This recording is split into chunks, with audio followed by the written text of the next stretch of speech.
De retour dans l'Africa Newsroom, nous sommes toujours avec Omar Diop, consultant en finance, Raphaël Elono, écrivain, Gracien Roukindi-Kiza, éditorialiste d'Africa 24. Alors, juste avant la pause, nous parlions donc de cette victoire à l'élection présidentielle de Julius Maada Bio. Alors, quel défi en tout cas le principal défi, c'est relever cette économie complètement saccagée depuis 2014. Gracien Roukindi-Kiza. Oui, c'est le grand défi, le défi économique, parce que, disons, il hérite d'une économie qui est exsangue, même si on peut dire le taux de croissance, ils en sont à 6%, mais 6% en Afrique en général, en principe, quand on a un taux de croissance de 6%, ça doit générer des emplois. Sauf qu'en Sierra Leone, le problème de ce taux de croissance, en fait, c'est un taux de croissance qui est généré par l'inflation. Quand on arrive à une inflation environ de 17%, cela veut dire qu'il suffit mécaniquement d'augmenter les prix. Si les prix augmentent de 17%, le produit intérieur brut qui est valorisé en fonction de ces prix qui ont été avec l'inflation, donc augmente. Cela veut dire que toute la croissance a été mangée par l'inflation. De ce fait, le chômage persiste et en même temps, c'est qu'il y a un grand endettement. Je pense qu'il aura besoin vraiment de relancer l'économie sans se fier, disons, sans suivre les principes de la Banque mondiale ou du FMI. Éventuellement, il doit lancer des grands travaux, mettre de l'argent, même si ça génère un peu plus d'inflation, pour qu'au moins il y ait du travail, il y ait de l'emploi, pour qu'il puisse redémarrer et qu'il y ait confiance aussi au niveau de l'économie. Omar Diop. Oui, alors les défis, effectivement, sont énormes. Lui-même, il l'a souligné dans son programme politique. C'est au niveau des recettes fiscales qui étaient plus accordées aux sociétés étrangères. Donc, il n'y avait pas d'impôts. On avait plusieurs entreprises chinoises. Lui-même, il l'a dit sur lesquelles il va s'attaquer, parce qu'on gagnait beaucoup en Sierra Leone, mais on paye très peu d'impôts. Donc ça, c'est très important. Moi, je pense que c'est un axe qui est important. Et aussi, au niveau des ressources minières, on revient sur la corruption. Donc c'est une ressource qui est très, très marquée par la corruption. Donc ça, attendons de voir ce que ça va donner, mais ça ne va pas être simple parce que c'est très convoité. Et justement, pour faire une petite parenthèse tout à l'heure par rapport à mon intervention, moi, je rappelle aux téléspectateurs et à mes compatriotes sénégalais que je n'appartiens à aucun mouvement politique. Donc je suis là, je suis intellectuel, je fais des analyses libres et intellectuelles. Merci. Donc le plus important, c'est le Sénégal, c'est pas Macky Sall, c'est pas l'opposant. Voilà. Merci pour cette précision. Alors, sur les chiffres que nous avons donnés tout à l'heure au sujet donc de cette élection, ces chiffres marquent bien quand même une division du peuple sierra-léonais, et on l'a vu aussi pendant la campagne avec une véritable polarisation du pays. Le premier défi, c'est aussi pour le président de parvenir à réconcilier le pays. Oui, il faut réconcilier le pays parce qu'en fait, dans plusieurs pays, comme notamment en Sierra Leone, c'est qu'une élection se fait sur base ethnique. Il y a le socle ethnique en fait qui est valorisé. Sierra Leone, on l'a vu au Kenya, dans plusieurs pays. Et donc, il doit essayer de composer avec les autres, même de l'opposition, sans qu'il intègre les gens en tant qu'opposants, mais qu'il les intègre aussi en tant que des gens d'autres partis, mais qui appartiennent à d'autres ethnies. Donc, il faudra aussi faire attention, c'est un ancien militaire, la composition ethnique, s'il y a un problème qui s'oppose, il peut y avoir, disons, des rebondissements au niveau de l'armée en fonction de la prépondérance de telle ou telle autre ethnie. Il ne faut pas que ces différences ethniques, ces problèmes ethniques appellent l'armée à la rescousse. Ça pourrait être un problème démocratique. Donc, des équilibres plutôt fragiles, Raphaël Elono? Oui, vu le score qui est tellement étriqué, il a du pain sur la planche. Il est devenu le père de la nation. Donc, même ceux qui ne l'ont pas voté sont des citoyens sierra-léonais qu'il devrait prendre sous sa coupole et réfléchir aux problèmes de tout le monde. La donnée ethnique est une donnée principale dans la politique africaine, parce qu'on se dit toujours qu'on ne peut être d'accord qu'avec quelqu'un de son village. Même moi, j'ai entendu souvent des raisonnements, même s'il ne fout rien là-bas, à partir du moment où c'est notre frère, mettons-le d'abord de côté, protégeons-le. Donc on oublie qu'une fois au sommet de l'État, on est le président de toute une nation. On n'est plus le président d'un groupe ethnique. Donc il devra remonter beaucoup de défis au niveau de l'éducation que nous avons évoqué tout à l'heure. Il y a la santé aussi, hein, qui n'est pas une donnée négligeable. Il y a tout. Il doit réfléchir jour et nuit avec les fils du pays, des experts qui ont une bonne expertise, qui peuvent dresser le cap. Comme on dit chez nous, une seule main ne peut pas lever une charge. C'est un proverbe bien africain. C'est quelqu'un qui peut véritablement incarner cette rupture attendue dans ce pays?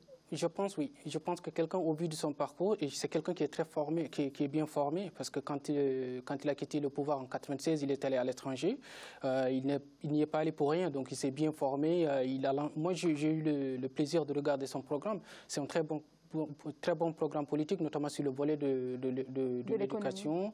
On ne peut pas développer un pays sans le système éducatif. La lutte contre la corruption, les ressources minières aujourd'hui qui sont plus exploitées par des sociétés étrangères. Alors il n'y a même pas de patriotisme économique. Donc il y avait plein d'avantages qui étaient accordés aux sociétés étrangères. Lui, il a quantifié cela. Et ce qui est important dans son programme, c'est qu'il a tout chiffré. Donc on a l'habitude de voir en Afrique des candidats à l'élection présidentielle sans programme présidentiel.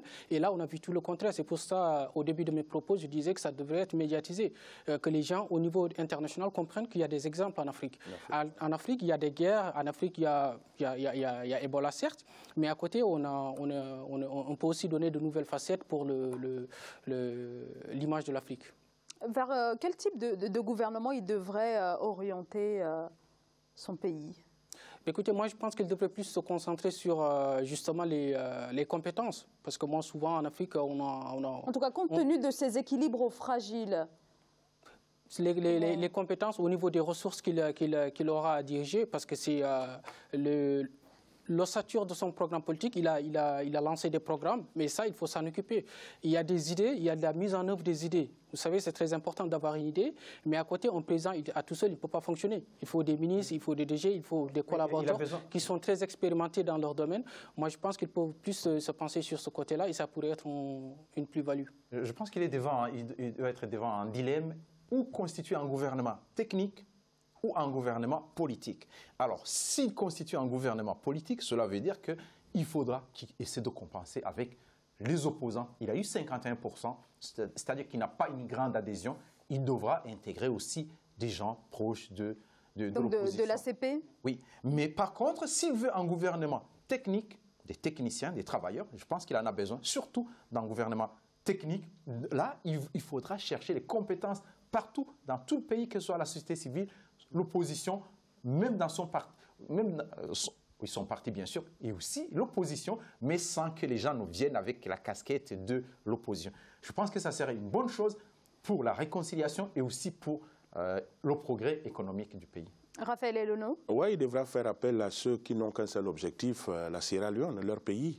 Parce qu'un citoyen qui aime son pays est prêt à le servir et il devrait regarder autour de lui et éviter l'ethnisation du pouvoir. C'est-à-dire que prendre des gens qui ne sont que de sa région ou je ne sais pas moi. Donc il devra compter sur des experts, j'ai évoqué ça tout à l'heure, des gens qui ont une bonne expertise de la situation et voir plus clairement sur ces entreprises étrangères-là. Vous voyez encore nos amis, nos soi-disant amis les Chinois, qui viennent toujours en Afrique partout où ils veulent pour s'en mettre plein les poches. Et nous autres, nous sommes là avec nos yeux pour pleurer. Ils ne volent pas.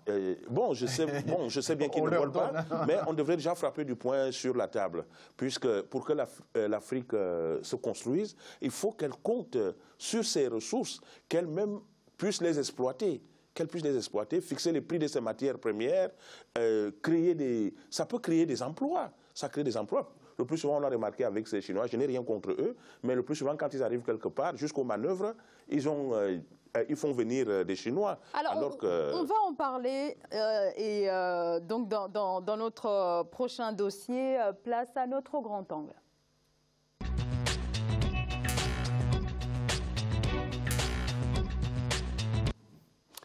La croissance africaine devrait rebondir au cours des prochaines années selon les prévisions de 3,6% en 2017. Elle devrait grimper à plus de 4% cette année et même en 2019. Mais cette croissance est loin d'être uniforme et continue sur l'ensemble du continent en cause des faiblesses structurelles importantes à l'instar du déficit d'infrastructures. Les précisions de Siamlo Victoria Sebji.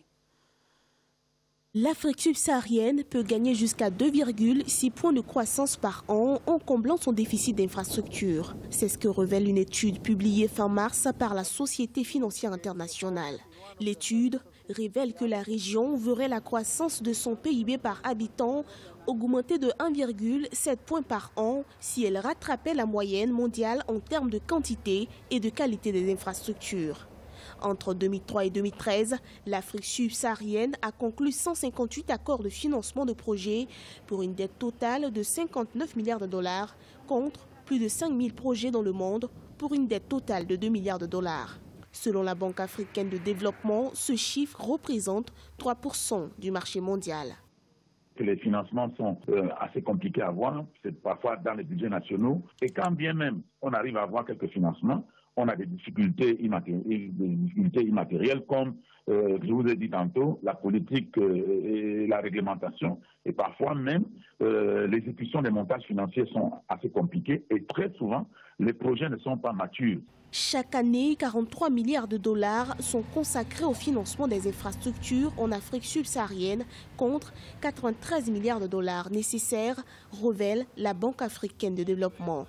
Ce faible chiffre entraîne un déficit de 50 milliards de dollars annuellement. Selon la Banque mondiale, l'absence d'infrastructures de qualité ralentit la croissance des pays de 2% et limite la productivité des entreprises jusqu'à 40%.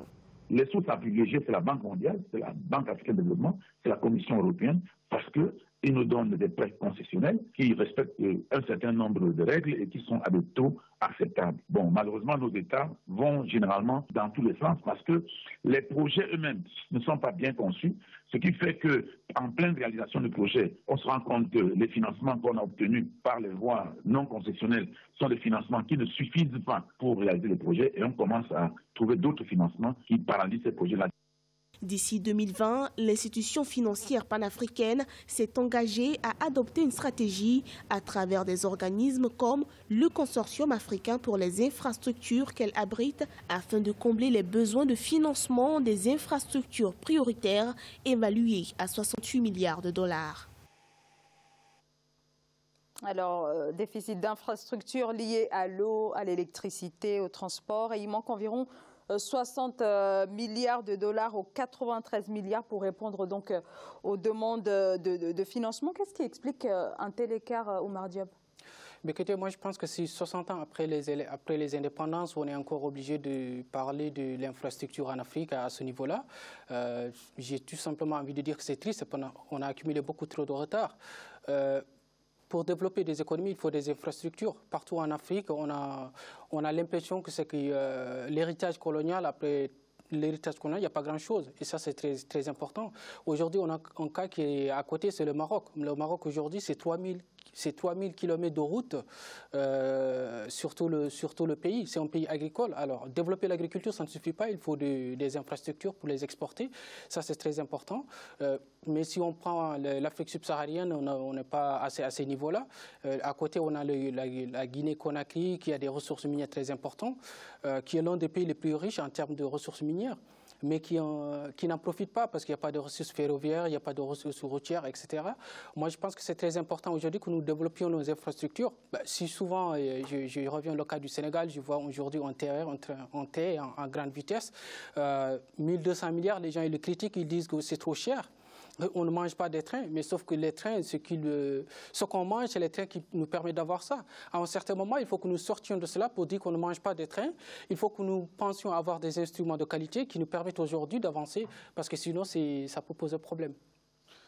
Oui, je pense que les Sénégalais n'ont pas besoin de trains à grande vitesse. Surtout, à mon avis, les trains pour transporter la marchandise. Pas un train à grande... les trains pour transporter la marchandise. Non, mais je précise, ce n'est pas un train à grande vitesse, c'est un TER, donc c'est pas ça. Alors, voilà. Je pense que l'erreur que nous commettons les Africains, justement, qui fait qu'on manque d'infrastructures, c'est que on refuse la transformation et on refuse le commerce intra-africain. C'est-à-dire qu'on a la matière première.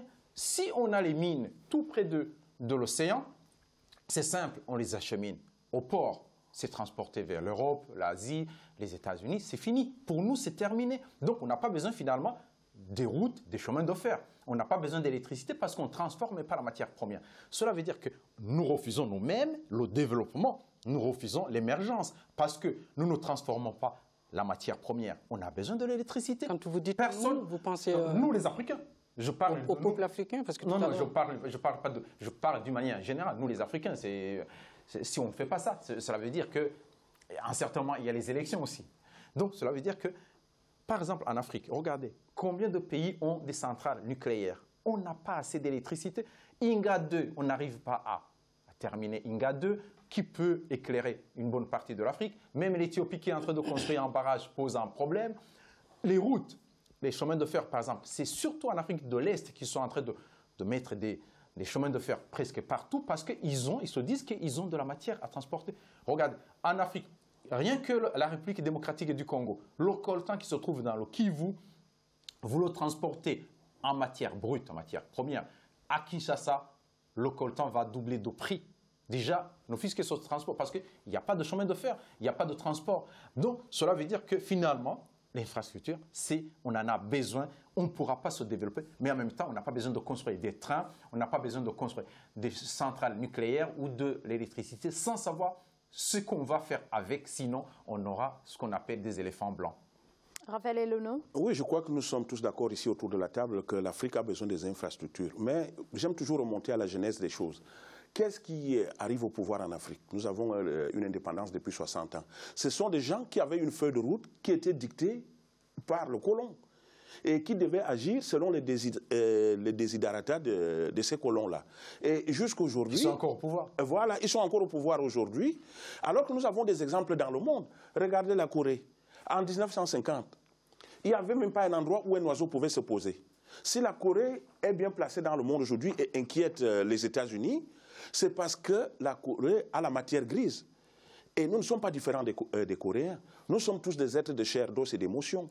Et si on croit en Dieu, on sait que c'est Dieu qui nous a tous créés. Donc, nous avons aussi de la matière grise. Il suffit tout simplement que l'Afrique fasse appel à ses enfants, à ses fils. C'est ce que la Chine a fait. C'est ce que la Chine a fait. La Chine a demandé à ses enfants, venez. Vous avez appris des choses là-bas, venez nous dire comment ça se passe. Et Mao, là où il dort, lui qui est le père du communisme, Mao tremble parce que la Chine a carrément laissé le manteau du communisme pour revêtir celui du capitalisme. Et il est venu attaquer les Occidentaux sur leur propre terrain. Et c'est ce que l'Afrique devrait faire. Merci beaucoup. Malheureusement, le temps presse, mais on aura l'occasion dans nos prochaines émissions d'en reparler. Vous allez donc quitter ce plateau pour laisser place à nos prochains invités. Oumar Diop, je vous remercie d'avoir assisté à cette émission. Merci beaucoup pour votre éclairage. Merci, Raphaël Elono, un grand merci à vous également. Je rappelle que vous êtes écrivain, auteur d'Africa, Lève-toi et marche. Ouais, éditions Publibook. Merci voilà, beaucoup. je ne saurais partir sans saluer M.